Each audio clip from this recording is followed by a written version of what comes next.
Prime Minister Narendra Modi, we're cutting out of this for just a moment. He's addressing BJP workers and top brass on the party's Founders Day. Doctor Let's just Shyama listen in. Prasad Mukherjee, Pandit Deendayal Upadhyay ji, Atal Bihari Vajpayee ji, Kushabhau Thackeray ji, राजमाता सिंधिया जी, ऐसे अनगिनत महान व्यक्तित्वों को BJP के प्रत्येक कार्यकर्ता की तरफ से मैं आदरपूर्वक श्रद्धांजलि देता हूं, श्रद्धा सुमन अर्पित करता हूं। पार्टी को आकार देने वाले, पार्टी को विस्तार देने वाले हमारे आदरणीय अडवाणी जी, आदरणीय मुरली मनोहर जोशी जी जैसे अनेकों वरिष्ठों का आशीर्वाद भी हमें लगातार मिलता रहा है। पार्टी को अपना जीवन समर्पित करने वाले ऐसे हर वरिष्ठ जन को भी मैं प्रणाम करता हूं। साथियों, भारतीय जनता पार्टी के लिए हमेशा ये मंत्र रहा है कि व्यक्ति से बड़ा दल और दल से बड़ा देश। ये परंपरा डॉक्टर श्यामा प्रसाद मुखर्जी से लेकर आज तक अनवरत चली आ रही है।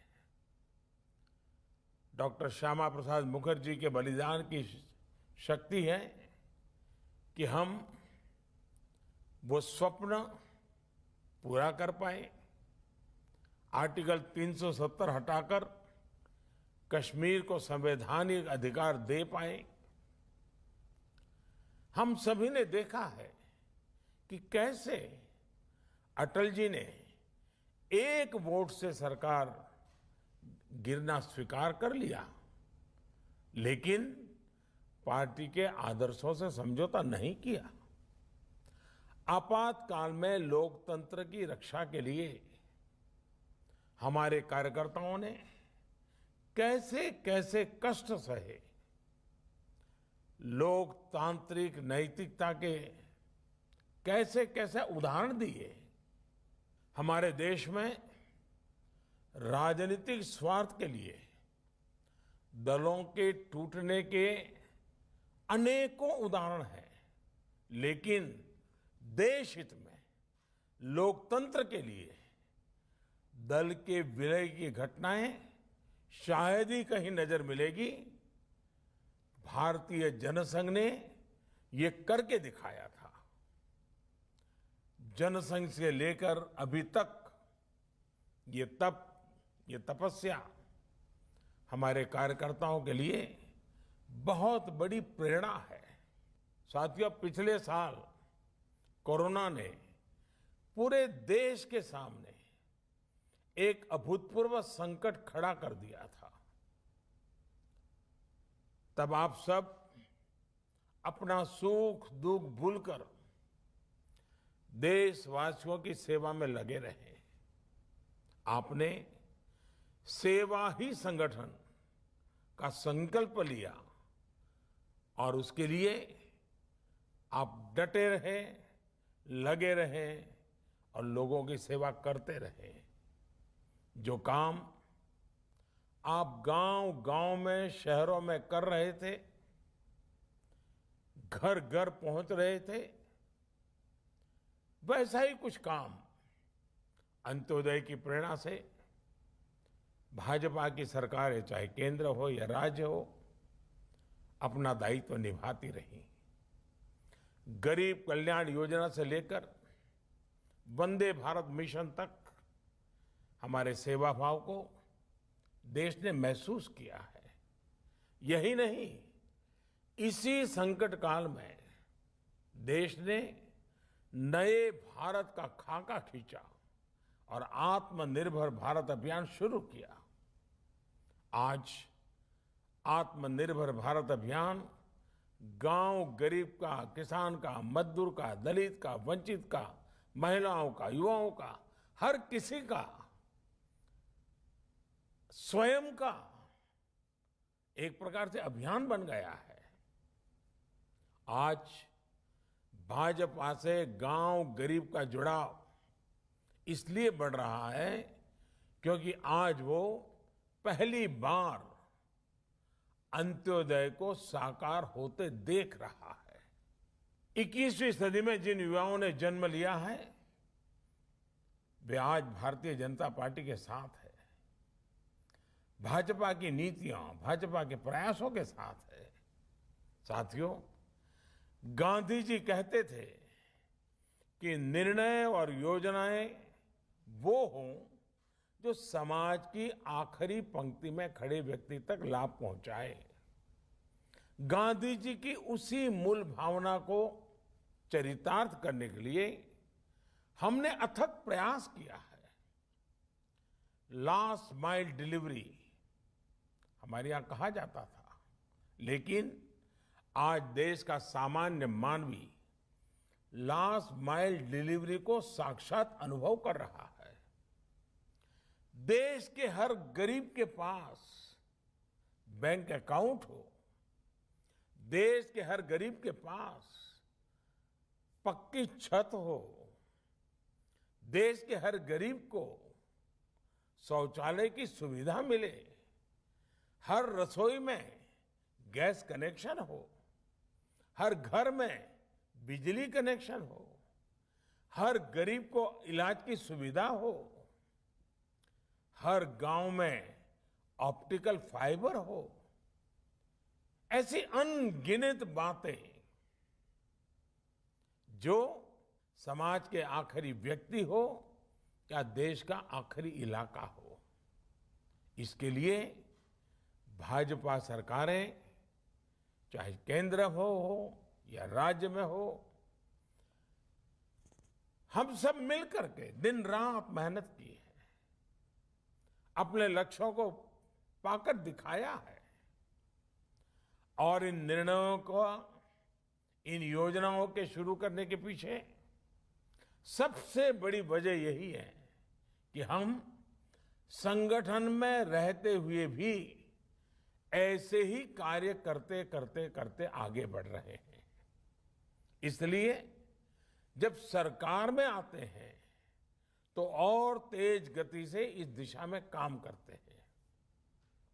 हमारी कार्यशैली है, हम किसी से कुछ भी छीनते नहीं हैं और छीने बिना भी दूसरे के हक या उसे मिले इसमें जागरूक प्रयास करते हैं। हम हर व्यक्ति तक पहुंचते हैं, उसकी आवश्यकता पर पूरी संवेदनशीलता से काम करते हैं। साथियों, हमारे देश में 80% से ज्यादा छोटे किसान हैं। इन किसानों की संख्या 10 करोड़ से भी अधिक है। पहले जो सरकारें रहीं, उनकी प्राथमिकताओं में ये छोटे किसान, इन छोटे किसानों की जरूरतें ये कभी नहीं रही। लेकिन बीते वर्षों में हमारी सरकार की कृषि से जुड़ी हर योजना के केंद्र में छोटे किसान रहे। चाहे नए कृषि कानून हो, पीएम किसान सम्मान निधि हो, किसान उत्पाद संगठन की व्यवस्था हो, फसल बीमा योजना में सुधार करना हो, प्राकृतिक आपदा के समय किसानों को ज्यादा मुआवजा सुनिश्चित करना हो, हर खेत को पानी की योजना हो, या फिर यूरिया की नीम कोटिंग, ऐसे हर निर्णय का सबसे बड़ा लाभ देश के छोटे किसानों को हुआ है। साथियों, बीते वर्षों में हमारी सरकार के हर काम में, हर योजना में महिलाओं को प्राथमिकता दी गई है। चाहे 3 तलाक के खिलाफ कानून हो, गर्भवती महिलाओं को 26 सप्ताह की छुट्टी हो, घर की रजिस्ट्री में महिलाओं को प्राथमिकता देने की बात हो, स्वच्छ भारत मिशन हो, उज्ज्वला योजना हो, मुद्रा योजना के तहत बिना गारंटी ऋण देना हो, रेहड़ी पटरी वालों के लिए पीएम स्वनिधि योजना हो, सभी का लाभ प्रमुख रूप से हमारी देश की महिलाओं को, माताओं को, बहनों को मिला है। साथियों, हमारे देश में सरकारों का मूल्यांकन, सरकार की शक्ति का आकलन, सरकार के परफॉर्मेंस की बातें ज्यादातर कौन सरकार कितनी बड़ी घोषणा करती रही है उसके ही आसपास रही है।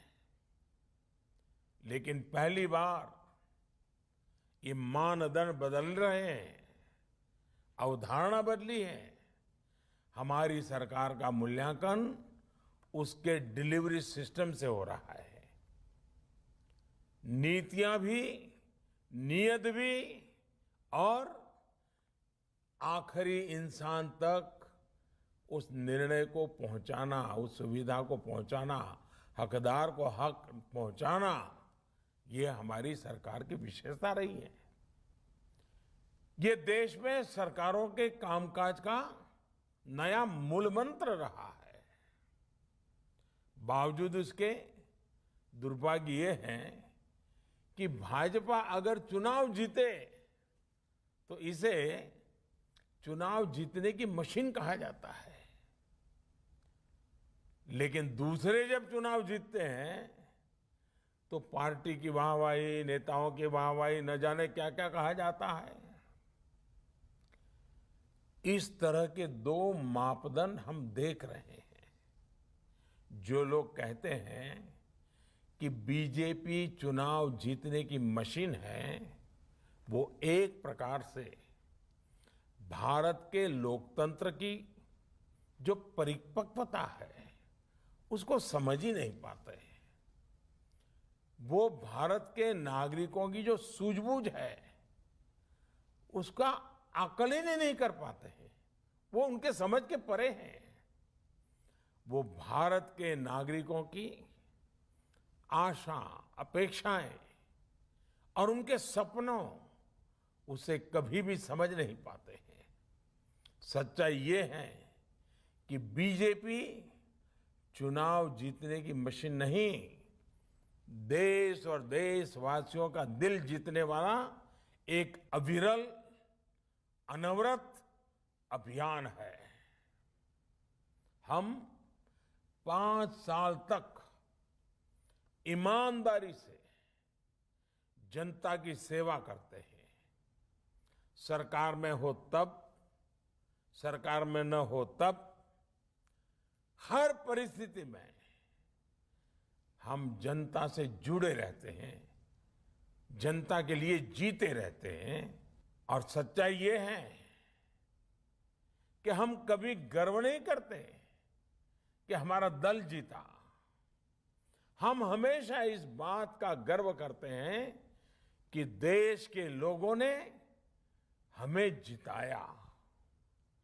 साथियों, अंग्रेजी में एक कहावत होती है, tip of the iceberg.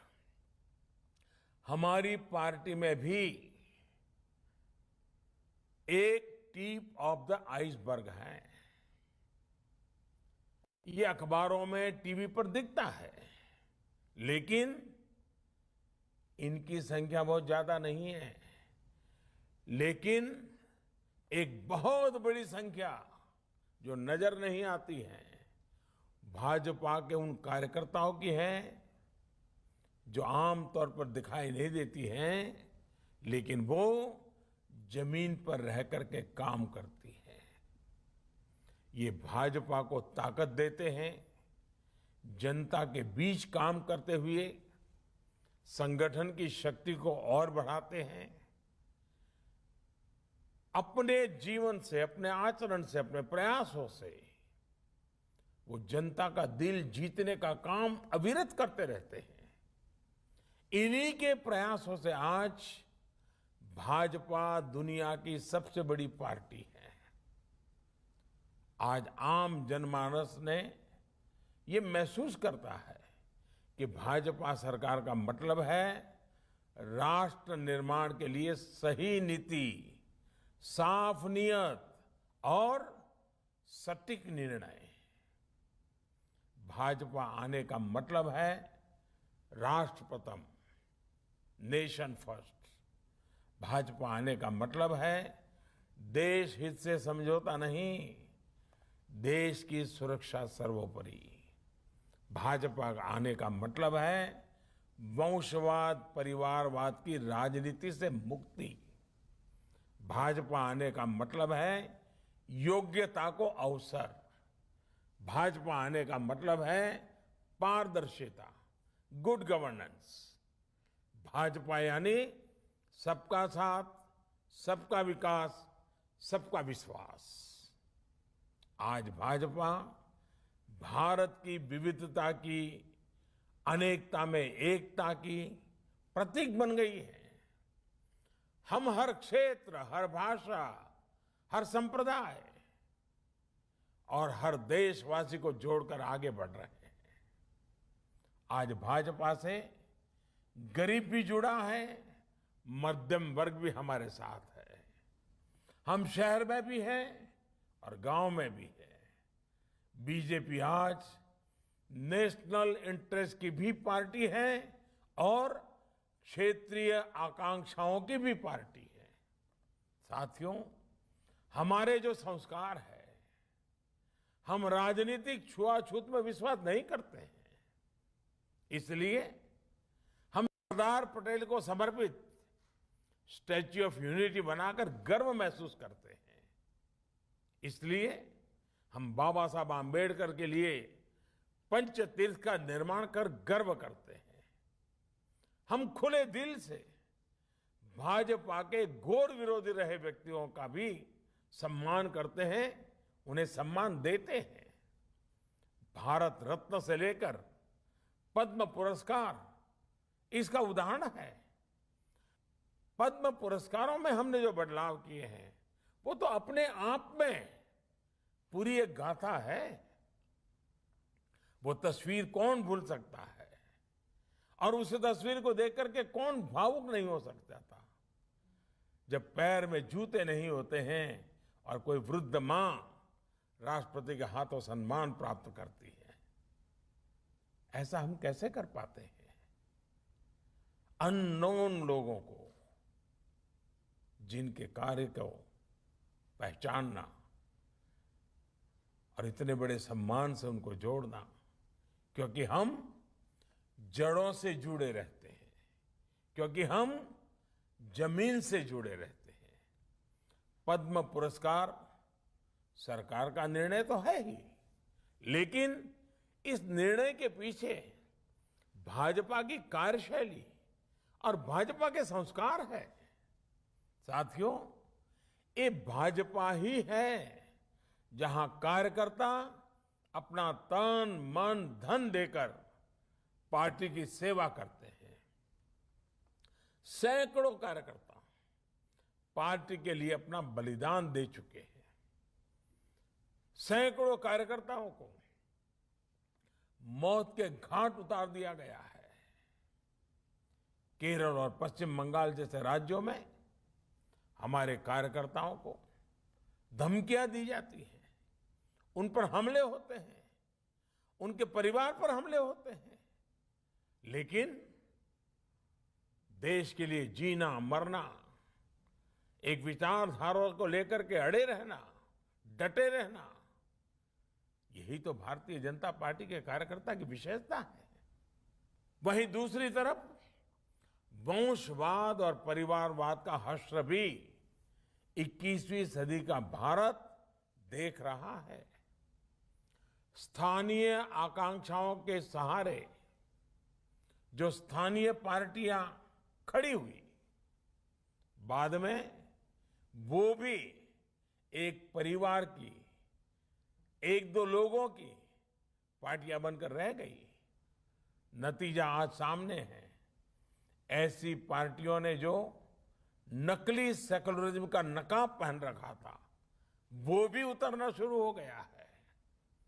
Secularism का हमारे यहां मतलब बना दिया गया है कि कुछ ही लोगों के लिए योजनाएं, कुछ ही लोगों के लिए फेवर, वोट बैंक के हिसाब से नीतियां। जो सबके लिए योजना बनाता है, सबके अधिकार की बात करता हो, सबके लिए काम करता हो, उसे ये लोग कम्युनल कहते कहते थकते नहीं है। लेकिन सबका साथ, सबका विकास, सबका विश्वास के मंत्र ने आज इन परिभाषाओं को बदलना शुरू कर दिया है। साथियों, आज इस अवसर पर मैं बीजेपी के प्रत्येक कार्यकर्ता का ध्यान एक बहुत ही गंभीर चुनौती की तरफ भी ले जाना चाहता हूं। आपने देखा होगा, एक ऐसे प्रकार का सिलसिला शुरू हुआ है, एक नई प्रकार की व्यूहरचना सार्वजनिक जीवन में आई है। और क्या है? आज गलत नैरेटिव बनाए जाते हैं। कभी सीए को लेकर, कभी कृषि कानूनों को लेकर, कभी लेबर लॉ को लेकर। बीजेपी के प्रत्येक कार्यकर्ता को समझना होगा कि इसके पीछे सोची समझी राजनीति है। ये एक बहुत बड़ा षड्यंत्र है। इसका मतलब है देश में राजनीतिक अस्थिरता पैदा करना। इसलिए देश में तरह तरह की अफवाहें फैलाई जाती हैं, भ्रम फैलाए जाते हैं, झूठ फैलाया जाता है, काल्पनिक भय की मायाजाल खड़ी कर दी जाती है। कभी कहा जाता है कि संविधान बदल दिया जाएगा, कभी कहा जाता है आरक्षण समाप्त कर दिया जाएगा, कभी कहा जाता है नागरिकता छीन ली जाएगी, कभी कहा जाता है किसानों की जमीन छीन ली जाएगी। ये सब कोरे झूठ होते हैं, लेकिन कुछ लोगों और संगठनों द्वारा इन्हें तेजी से फैलाया जाता है। हमें इस विषय में बहुत अधिक चौकन्ना रहने की जरूरत है। हमें बहुत जानकारी के साथ देशवासियों के बीच जाते रहना होगा, उन्हें जागरूक करते रहना होगा। ये काम कुछ लोग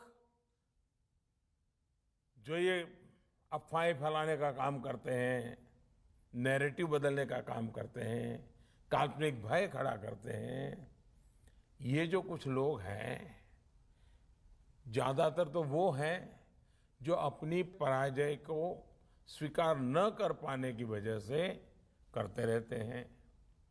कुछ लोग अपने राजनीतिक स्वार्थ की वजह से करते हैं।